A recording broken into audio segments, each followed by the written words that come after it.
They say a wedding is the happiest day of a man's life, but for my son, Xavier, it was the day he invited a viper to sleep in his bed. I'm 75 years old. I've lived through the Jim Crow South, built a catering empire from a single cast iron skillet in Savannah, and buried a dozen enemies with a smile on my face. I know the smell of malice before it even enters the room. The air in the botanical gardens was thick with the scent of jasmine and betrayal. My husband, Otis, a man who worked 40 years at the shipyard just to make sure our children never had to call another man sir, was looking handsome in his charcoal suit. He's the backbone of our family, but his knees aren't what they used to be. He moves slow these days, a king in the twilight of his reign. Then there was Nia, my new daughter-in-law. She stood there in her white lace, looking like an angel while harboring the heart of a scavenger. She didn't like me. Why? Because I saw through the marketing executive facade. I saw the girl who wanted to isolate my son and treat his heritage like a burden she needed to discard. She thought I was just a senile old woman she could push into a corner. Mama Pearl, she whispered to me during the photos, her voice like sandpaper on silk. I hope you and Mr. Otis enjoy the front row. I made sure everything was perfectly prepared for your comfort. The way she smirked triggered a bell in my mind. It was the look of a child who had pulled the wings off a butterfly. When the processional began, we were ushered to our seats. The front row was reserved for the pillars of the family. Otis reached for his chair, his hand trembling slightly from his Parkinson's. But as I went to sit in mine, I caught a glint of something odd. The sunlight hit the mahogany wood of Otis's chair, and it shimmered with a wet, viscous sheen. It wasn't polish. It was a thick, industrial-grade adhesive. I looked at the altar. Nia wasn't looking at her groom. She was staring at my husband's seat, her tongue darting out to lick her lips in anticipation. She wanted to humiliate the patriarch. She wanted Otis to sit, and when it was time to stand for the vows, she wanted the sound of tearing fabric and the sight of a proud black man struggling, stuck like an insect to a web, while the high society guests she invited laughed under their breath. She wanted to break his dignity to prove she was the new queen of the house. My blood didn't boil. It turned to ice. You do not touch my husband. You do not play with the dignity of a man who spent his life standing up so his son could fly. Otis, darling, I said, my voice steady as a heartbeat. The sun is hitting your eyes over there. My cataracts are acting up, and I need the shade of that pillar. Trade with me.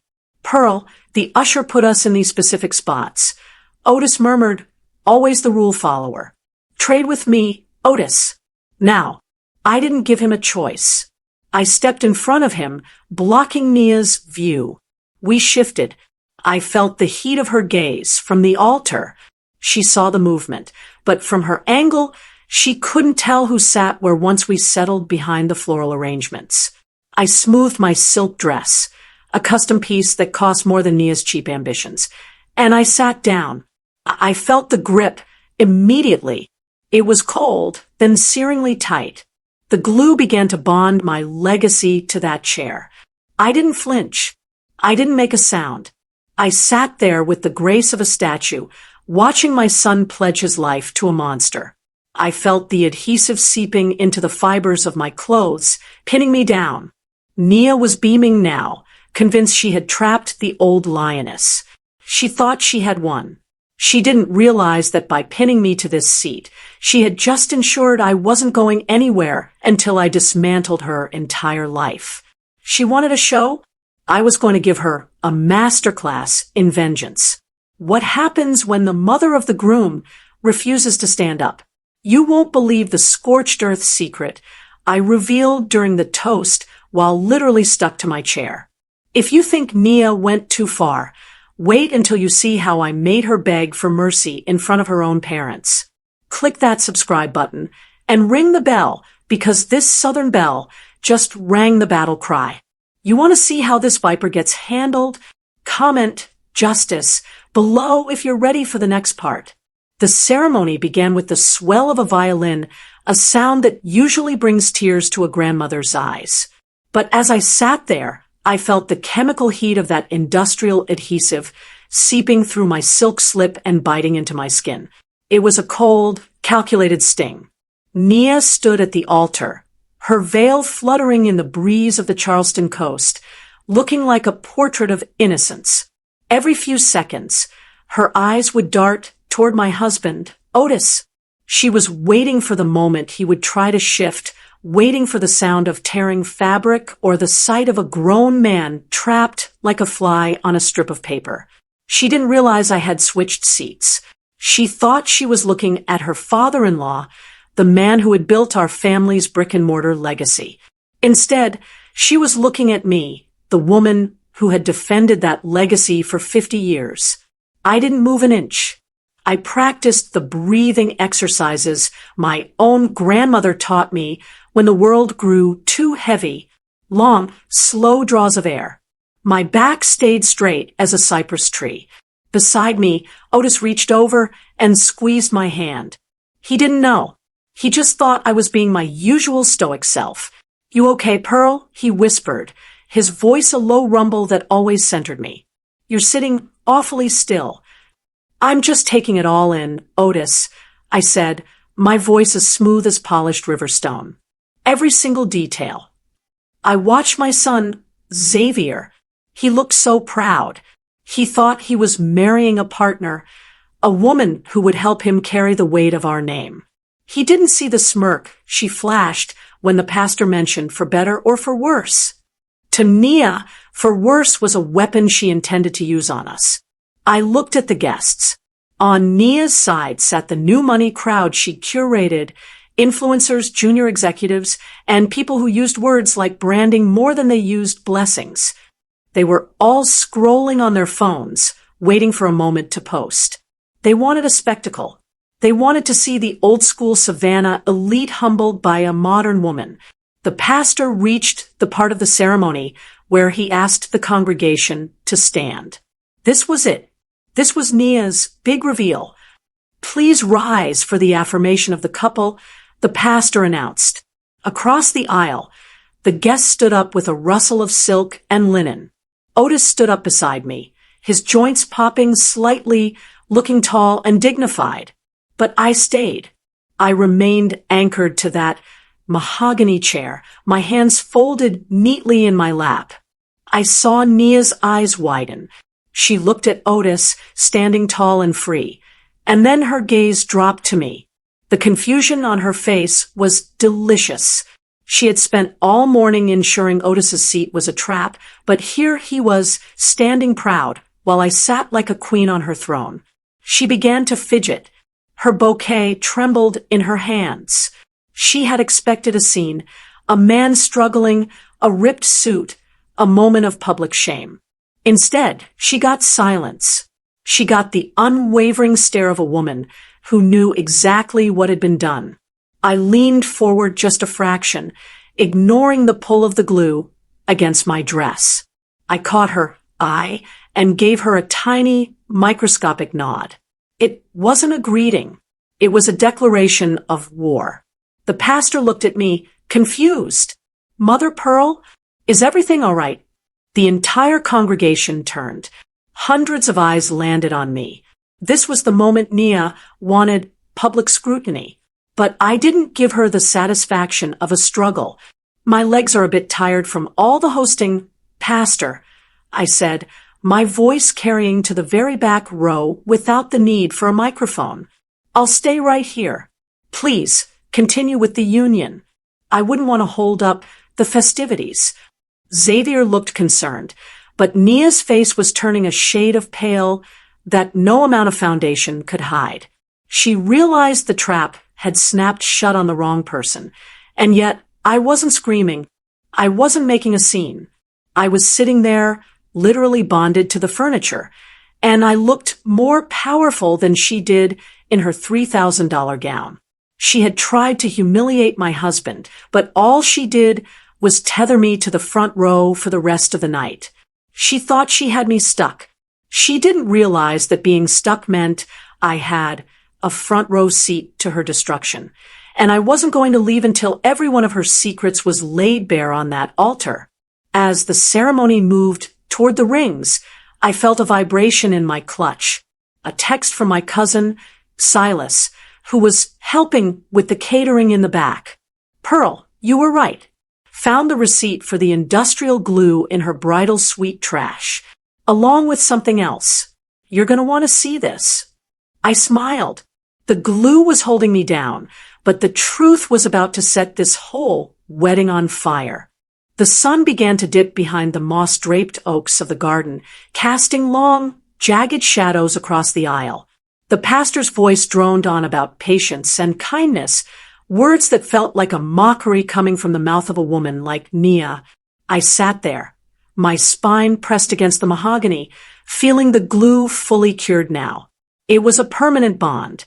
If I tried to stand, the heavy silk of my designer dress would tear away, leaving me exposed and humiliated in front of the cream of Charleston society. But Nia didn't know who she was dealing with. She saw a 75-year-old woman in a chair. She didn't see the woman who once stared down a crooked developer trying to steal our family land. She didn't see the woman who had survived every storm life threw her way without losing her pearls or her dignity. Beside me, Otis settled back into his seat as the congregation sat down. He leaned in, his shoulder brushing mine. "Pearl, you're sweating, honey," he whispered, reaching for a handkerchief. "Is the heat getting to you? We can have Xavier's groomsmen carry you inside to the AC." "No, Otis," I said, my voice a calm, low hum. "I'm exactly where I need to be. Just keep your eyes on the couple. It's a beautiful sight, isn't it?" I looked at Nia. She was trembling now, not with nerves, but with the dawning realization that her plan had backfired. She had expected a scene. She had expected my husband to be the butt of a cruel joke. Instead, I sat there like a queen on a throne of my own making, staring her down with a look that said, "I know exactly what you did." My phone buzzed again in my lap, hidden by my folded hands. I glanced down. It was Silas again. "Pearl, it's worse than the glue. I found a folder in her bag. It's not just about pushing you out of the family. She's been talking to a liquidator. She's already got an appraisal on the Savannah property. She's planning to put Otis in a specialty home the minute the honeymoon is over. She's got the papers signed by a doctor we've never heard of." My grip tightened on my clutch. A liquidator? My home? My husband's freedom? This girl wasn't just mean. She was a predator. She wanted our history, our bricks, and our blood, and she wanted to turn it into a commission check. I looked at my son, Xavier. He was smiling at her, completely oblivious. He saw a partner. I saw a vulture. I realized then that a simple, "I caught you," wouldn't be enough. This required a public dismantling. It required the kind of vengeance that leaves a mark for generations. The ceremony ended with a kiss that felt as hollow as a drum. The guests began to filter out toward the reception hall for the cocktail hour. Nia and Xavier walked down the aisle, the happy couple. As she passed my row, Nia slowed down. She leaned in, her eyes gleaming with a nasty sort of triumph, even though I hadn't moved.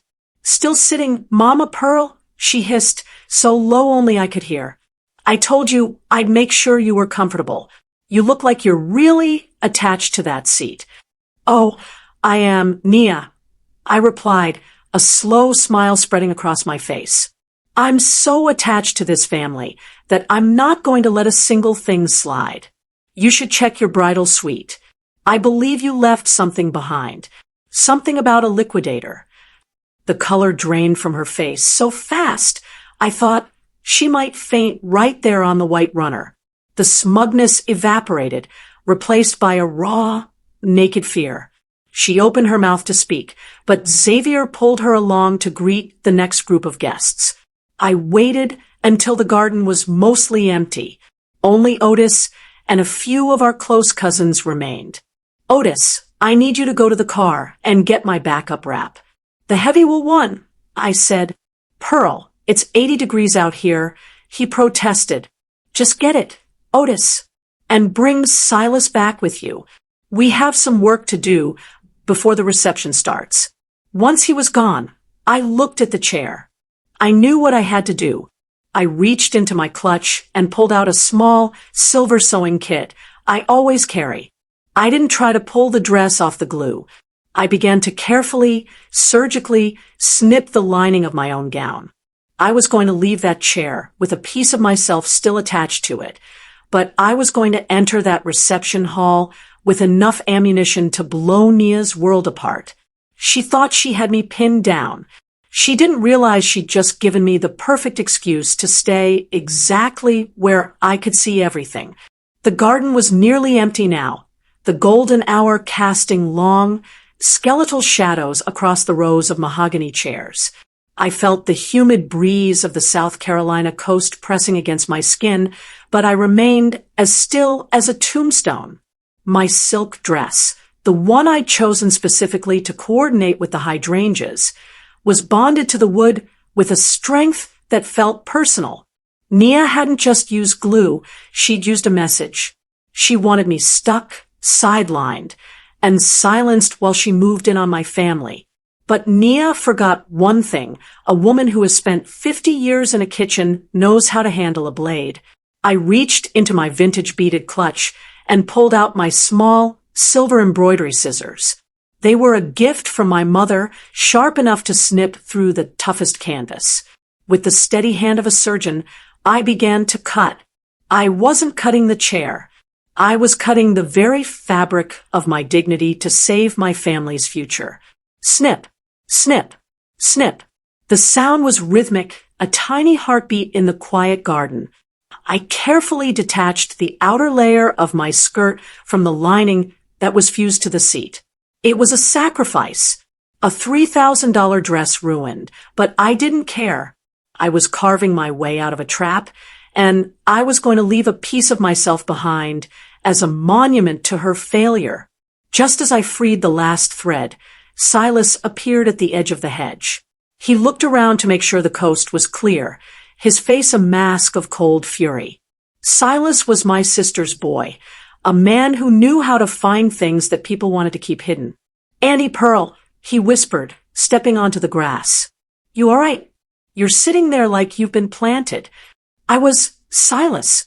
Our new daughter-in-law decided I needed a permanent seat at the table. I said, finally standing up. The back of my dress was a jagged mess, the silk frayed where it had been torn away from the adhesive. I felt the air hit my slip, but I didn't flinch. I wrapped my lace shawl around my waist, pinning it expertly to hide the damage. To the world, I looked like a queen in a wrap.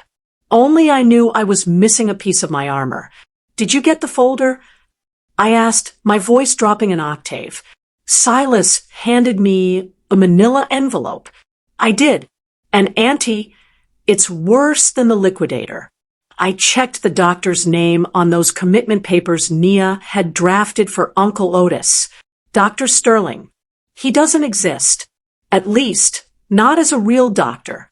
He's a disgraced medical board reject who's been signing off on elderly incapacity claims for a kickback. My heart hammered against my ribs like a trapped bird. She wasn't just trying to take the house. She was trying to strip my husband of his very personhood. She wanted to lock Otis away in a facility where he'd be sedated and forgotten, all so she could flip our estate into a boutique hotel for her influencer friends. And Xavier? I asked, though I already knew the answer. He has no clue, Silas said, shaking his head. He thinks she's an angel. He's in the reception hall right now, giving a toast to the woman who saved his soul. Saved his soul. I let out a dry, harsh laugh. She didn't save it. She's trying to auction it off to the highest bidder. I looked down at the chair I had just vacated. The patch of my silk dress was still there, stuck fast to the wood, a shimmering blue scar on the mahogany. It looked like a warning. Silas, I want you to go to the DJ booth. Tell him there's been a change in the program. We aren't doing the mother-son dance yet. We're doing a legacy presentation first, and I want you to make sure the projector is hooked up to my phone. Auntie, you're going to blow up the wedding? Silas grinned, a flash of white teeth in the twilight. No, Silas, I said, smoothing my shawl and standing tall despite the ache in my joints. I'm going to perform an exorcism. I'm going to cast the devil out of this family before the cake is even cut. I began to walk toward the reception hall. Each step felt like a drumbeat. My dress was torn, my husband was in danger, and my son was blind. But as I reached the heavy oak doors of the ballroom, I didn't feel like a victim. I felt like the vengeance this channel was named for. The music was pumping, some loud, modern song that Nia had picked to drown out the tradition of the day. I saw her at the head table, sipping champagne, laughing with her bridesmaids. She looked up and saw me enter. Her smile faltered for a split second when she realized I was walking, but then she saw the wrap around my waist, and her smirk returned. She thought she'd just ruined my dress. She thought that was the extent of my punishment. She had no idea I was carrying her entire downfall in a manila envelope. The ballroom was a sea of shimmering candlelight and expensive perfumes. Crystal glasses clinked, and the laughter of Nia's hand-picked elite echoed off the high ceilings. I stood at the threshold, my hand resting on the heavy brass handle of the double doors. I could feel the jagged, torn edge of my dress beneath my shawl, a reminder of the trap I'd just escaped. Nia was at the head table, center stage, leaning over to whisper something in Xavier's ear. She looked like a queen, but I knew she was a scavenger. When her eyes met mine across the crowded room, her smugness was palpable. She saw the lace wrap around my waist and assumed she had won the first round by ruining my favorite silk gown. She didn't realize that a wounded lioness is twice as dangerous. I caught Silas's eye near the DJ booth. He gave me a sharp nod. The projector screen behind the head table began to descend, a slow, mechanical hiss that caught the attention of the guests. Ladies and gentlemen, the DJ's voice boomed, cutting through the jazz.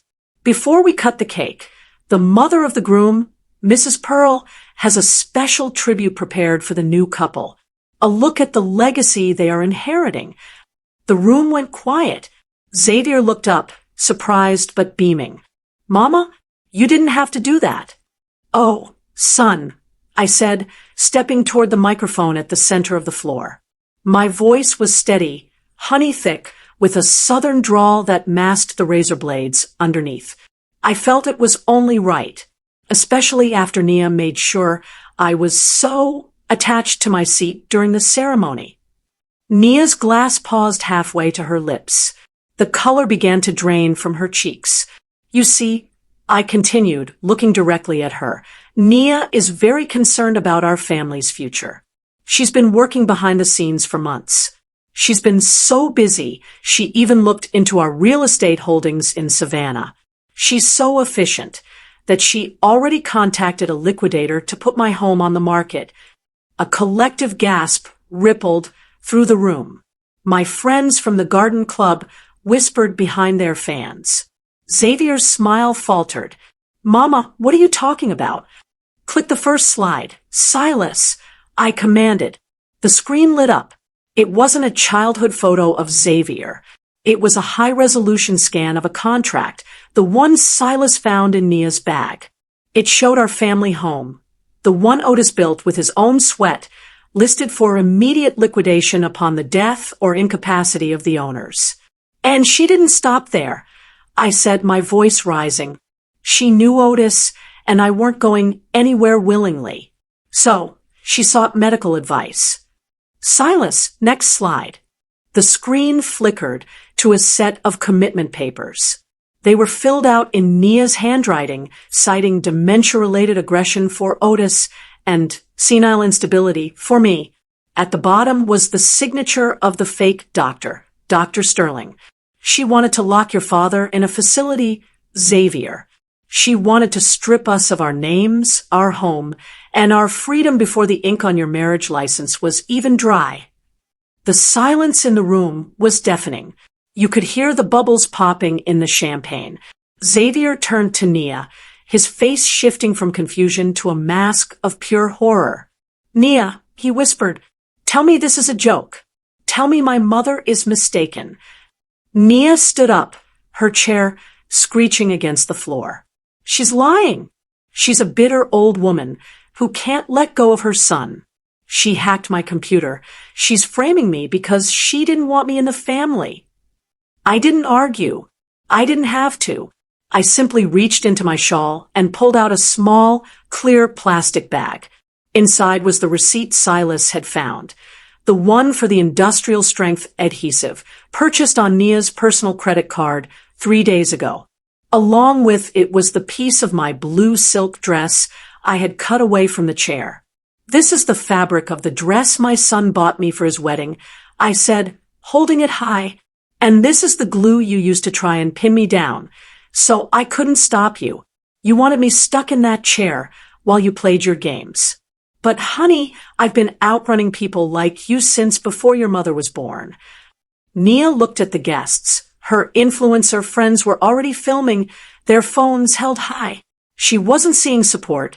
She was seeing her own social execution going viral. "Xavier," Nia pleaded, grabbing his arm. "It was for us. For our future. We need that money to start our firm in the city." Xavier looked at her hand on his arm as if it were a poisonous snake. He didn't say a word. He just slowly unpeeled her fingers, one by one. The air in the ballroom felt thin, as if the oxygen had been sucked out by the sheer weight of the silence. Nia stood at the head table, her fingers still hovering in the air, where Xavier had just peeled them off his sleeve. She looked around the room, her eyes darting like a trapped animal's, looking for a single face that held sympathy.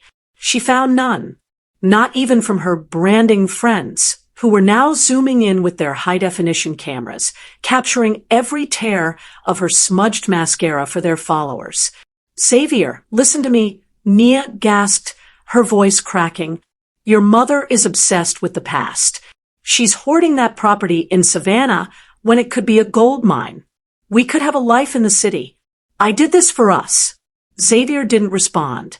He looked like a man who had just woken up in the middle of a nightmare, only to realize he was still dreaming. But then a chair scraped at the front table. My husband, Otis, stood up. Now, Otis is a quiet man.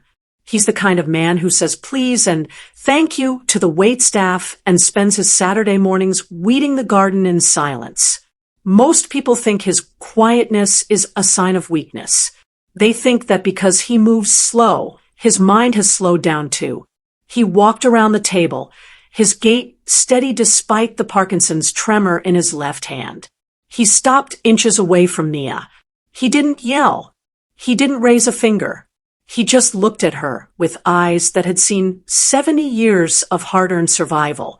"Nia," Otis said, his voice a low, gravelly rumble that silenced the last of the whispers in the back of the room. "I spent 40 years inhaling shipyard dust so my son would never have to worry about where he laid his head. I built that house in Savannah with bricks I laid myself. I put my blood into that mortar."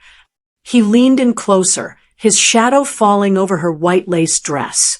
"You didn't just try to steal a house. You tried to steal my mind. You tried to put me in a cage and tell the world I was broken, so you could profit off the pieces. It was for his care." Nia shrieked, her voice reaching a desperate, shrill pitch. "You're old, Otis. You're a liability. You're going to lose it all anyway." Otis reached into his pocket and pulled out his cell phone. He tapped a button and held it up to the microphone I was still holding. A recording began to play. It wasn't Silas's voice. It was Nia's. It was a phone call she'd made just 2 nights ago, thinking she was private in the garden. "Yeah, the old man is easy. I'll just tell the facility he's prone to wandering. Once the papers are filed, Pearl won't be able to do a thing. She'll be too busy crying over her ruined reputation to notice the for sale sign. We'll be in the penthouse by Christmas. The room erupted. The controversy Nia had tried to manufacture against me had turned into a wildfire that was consuming her. My friends from the church stood up, their faces tight with a righteous anger. "Get her out of here," someone shouted from the back. Xavier finally spoke. His voice was hollow, stripped of all the love it had held just an hour ago. "Nia, the ceremony might be over, but the marriage license hasn't been filed. And it never will be." He looked at the best man, his oldest friend, Malik. "Malik, please escort this woman to the bridal suite. Let her pack her things. If she's still on the property in 20 minutes, call the sheriff. I want her charged with trespassing and attempted fraud." Nia looked at Xavier, then at me, then at the screen displaying her crimes. The queen was now just a girl in a cheap, glue-stained plot. She tried to muster one last bit of venom. "You think you won, Pearl?" she hissed at me as Malik took her arm. "You're still a 75-year-old woman with a torn dress and a husband who's fading. I'm young. I'll find another way." I stepped forward, the lace shawl still cinched tight around my waist. I looked her dead in the eye, feeling the power of every ancestor who had ever survived a trap. "Honey," I whispered, loud enough for the front row to hear. "I'm 75, and I just dismantled you while sitting down. Imagine what I'll do now that I'm standing up." The doors to the ballroom slammed shut behind Nia, the heavy thud echoing like a gavel. The music had long since died, replaced by the frantic murmurs of 200 guests who had just witnessed the shortest marriage in South Carolina history. Xavier sat at the head table, his head in his hands, the golden wedding band glinting like a shackle he'd barely escaped. But I wasn't done. A woman like Nia doesn't work alone, and she doesn't work without a safety net. I felt it in my bones, the same intuition that told me which rue was about to burn or which storm was about to break. "Silas," I said, beckoning my nephew over while Otis stayed with our son. "The sheriff is on his way, but we don't have time for the slow grind of the law. You said you found a key in her suite." Silas leaned in, his face grim. "Not just a key, Auntie. A locker rental receipt for a bus station in Savannah, and a passport, but the name on the passport isn't Nia Vance." My blood ran cold. "What is it?" "Kenyatta Simmons," Silas whispered. I did a quick search on the dark web while the guest speaker was talking. "She's wanted in 3 states for elder financial abuse. She's a professional black widow for estates. She doesn't kill them. She just incapacitates them and drains the trusts dry." I looked at my son, whose heart was currently shattered on the floor.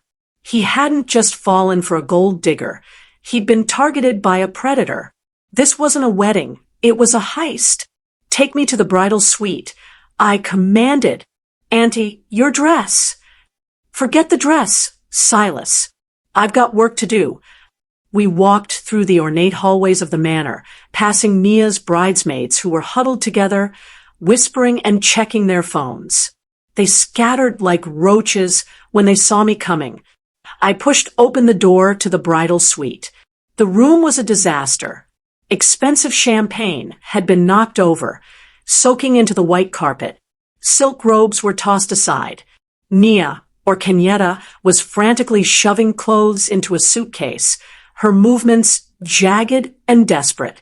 Malik stood by the door, arms crossed, a silent sentinel. She spun around when I entered, a silver hairbrush clutched in her hand like a weapon. "Get out, you old hag! You've ruined everything." "No, Kenyatta," I said, using her real name. The brush hit the floor with a dull thud. Her eyes went wide, the pupils shrinking to pinpricks. The modern executive persona was gone, replaced by the raw, ugly fear of a criminal who had finally run out of road. "I didn't ruin everything," I said, stepping into the room. "I'm just the one who's ending it. You thought because I was 75, I wouldn't notice the inconsistencies. You thought because Otis has a tremor, he was easy prey. But we are the foundations of this family, and you are just termites. I walked over to her vanity and picked up a small, leather-bound ledger Silas had missed in his first sweep. I flipped through it. Names, dates, bank account numbers. It was a roadmap of every family she had destroyed before she got to ours. You're going to jail for a long time, I said, but before the sheriff takes you, you're going to do one thing for me. You're going to sign a confession, every word of it, about the glue, about the fake doctor, and about the previous families you robbed. I'll never sign anything, she spat. Then I'll make sure the video of you mocking my husband's health goes to every news outlet in the South. I replied, my voice dropping to a terrifying whisper.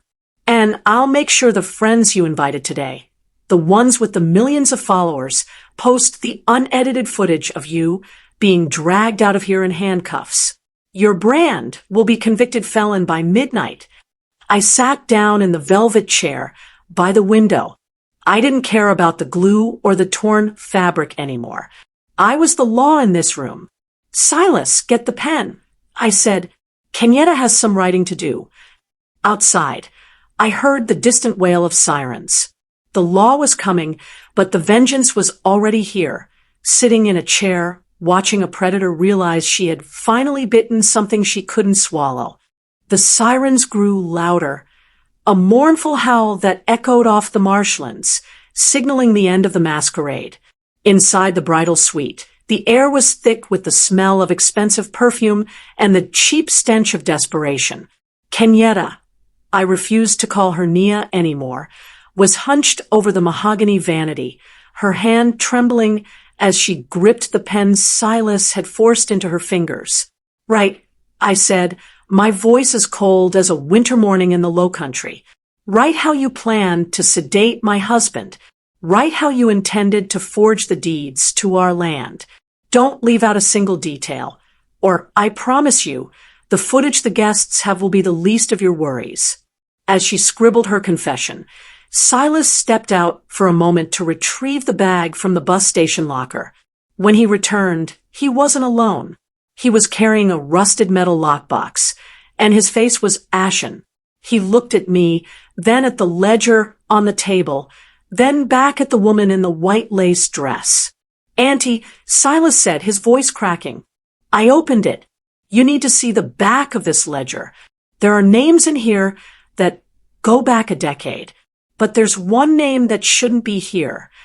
I stood up, my joints aching, the lace shawl still draped over the ruins of my dress. I took the ledger from him and flipped to the very last page. My eyes scanned the list of completed contracts. My heart stopped. There, written in a neat clinical hand, was the name of my own sister's late husband, my brother-in-law, who had passed away 5 years ago under mysterious circumstances that the doctors called a stroke. Beside his name was a dollar amount and a name in parentheses, Cousin Jolene. I felt the room tilt. This wasn't just a predator who had found our family. This was an inside job. I looked at Kenyatta. She was watching me, a twisted, jagged smile beginning to form on her lips despite her fear. You think you're so smart, Pearl? She hissed. You think you're the only one who knows how to handle legacy. Your own family invited me to the table. Your own blood wanted a piece of that Savannah property. I was just the tool they used to cut the cake. My sister's daughter, Jolene, the girl I had helped put through nursing school, the girl who had been sitting in the third row during the ceremony, dabbing her eyes with a silk handkerchief. She had been the one to introduce Nia to Xavier at a charity gala a year ago. She had groomed the lamb for the slaughter.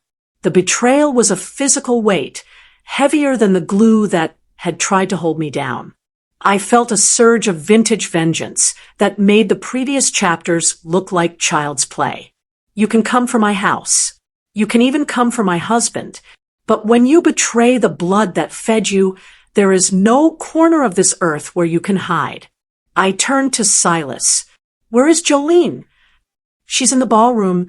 Auntie, she's comforting Xavier right now. Good, I said, my voice vibrating with a power I hadn't felt in decades.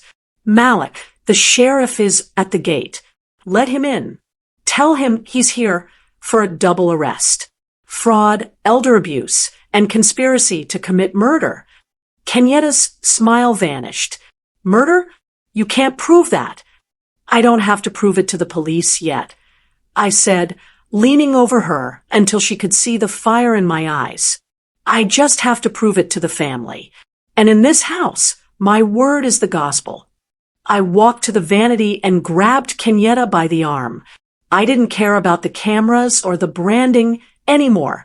I dragged her out of that suite, through the halls, and back toward the ballroom.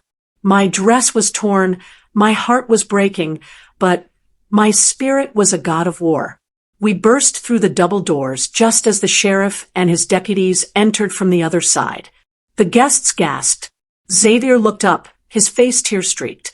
And there, sitting right next to him, with her hand on his shoulder, was Jolene. I didn't say a word.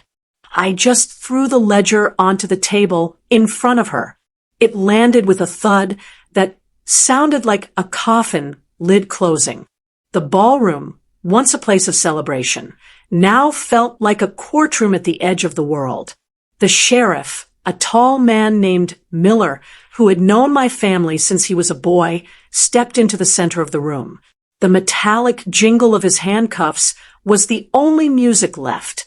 I stood there, clutching the shawl around my ruined dress, my eyes locked onto Jolene. She looked like a portrait of Southern virtue. Pearl earrings, a modest floral dress, and that practiced, sympathetic pout. But as her eyes drifted down to the ledger I had thrown on the table, I saw the mask slip. For a split second, her face wasn't that of my niece. It was the face of a cold-blooded accountant calculating her losses. Auntie Pearl, Jolene stammered, her voice trembling with a fake fragility that made my skin crawl. What is this? You're scaring everyone. The stress of the wedding. Maybe you should sit down.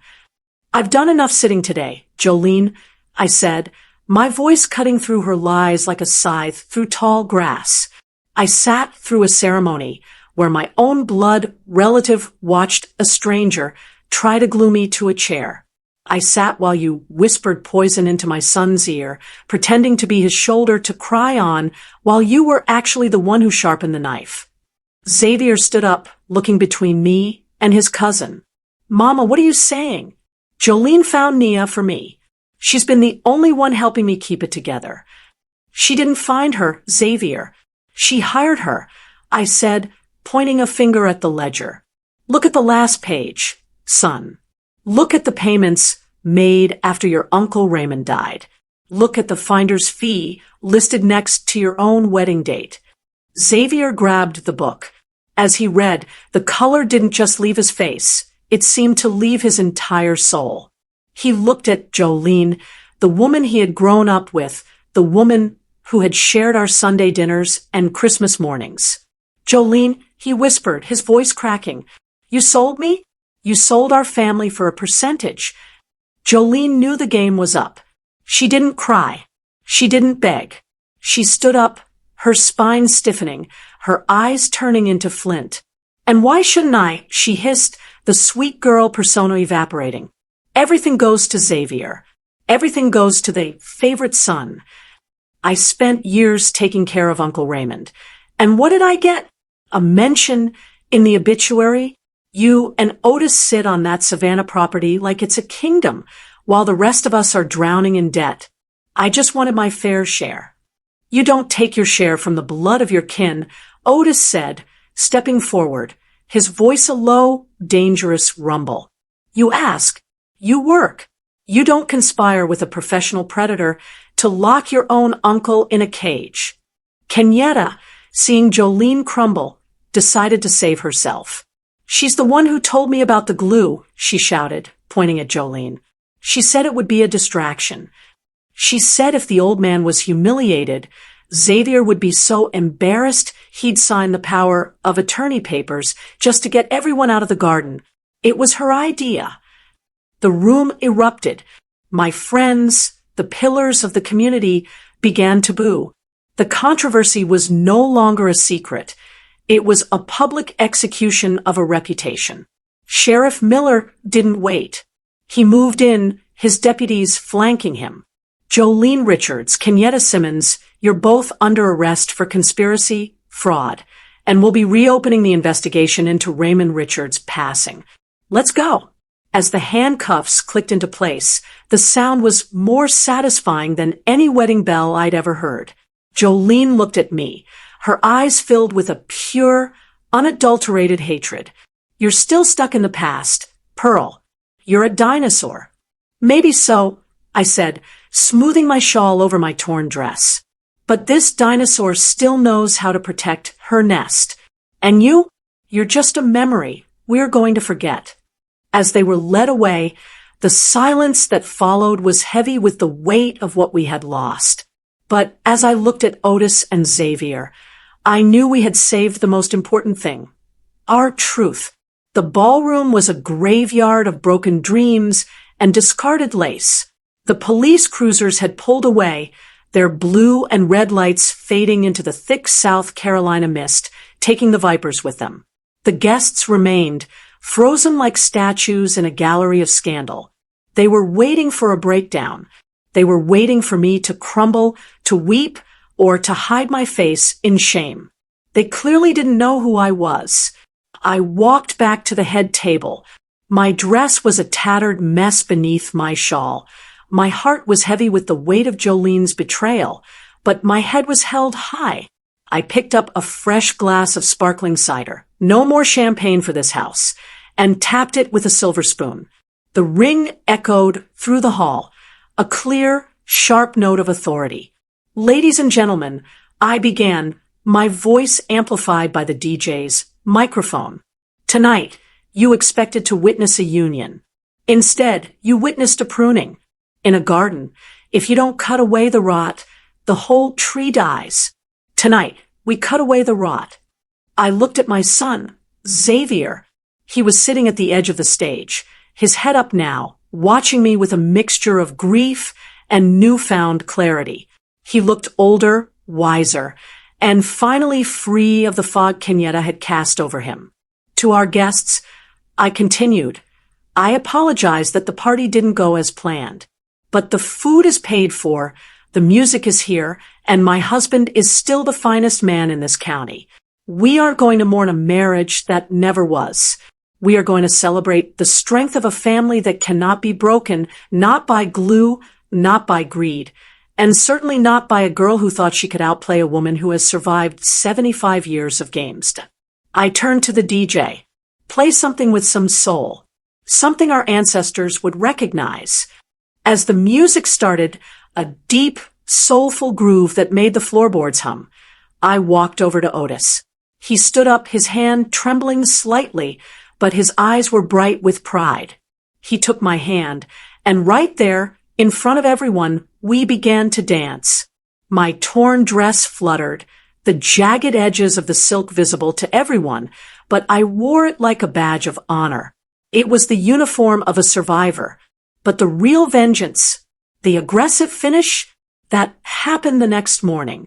While Kenyatta and Jolene were sitting in a cold cell, I was in the Savannah house with Silas. We didn't just change the locks.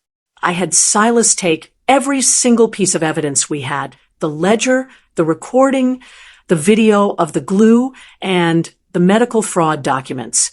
And I didn't just give them to the police. I gave them to the world. I started a foundation in my husband's name, the Otis Protection Project. We used the very same influencers Nia had invited, the ones who were so eager to record the drama, to launch a massive campaign against elder abuse. We made Nia's face the international symbol of fraud. Every time she closes her eyes in that cell, she knows that her name is synonymous with failure. She wanted to be famous. I made her infamous. As for the Savannah property, it's staying in the family. but I turned the guest cottage into a sanctuary for people who have been targeted by predators like her. Xavier stayed with us for a while, healing. He learned that love isn't something that isolates you from your roots. It's something that helps you grow deeper into them. The vintage vengeance I delivered wasn't just about the arrest. It was about taking the trap they set for me and turning it into a platform for justice. They tried to stick me to a chair and silence me. Instead, they gave me a microphone and a reason to never sit down again. I'm 75 years old. I've seen the come and the go. And if there's one thing I know for sure, it's this: never mistake a grandmother's kindness for weakness. Because if you come for my house, I won't just kick you out. I'll make sure the whole world watches you fall. And that, my friends, is how you handle a viper at the altar. Nia and Jolene thought they were playing a game, but they forgot who wrote the rules. They're currently awaiting trial. And let's just say the influencers aren't visiting them in jail. If you enjoyed seeing justice served Southern style, you know what to do. Hit that like button, subscribe to Vintage Vengeance for more stories of respect and retribution, and share this with someone who needs to know that family always wins. This has been the story of the wedding trap and the matriarch who broke it. Thanks for watching. And remember, stay sharp, stay proud, and never let them see you sweat. See you in the next one.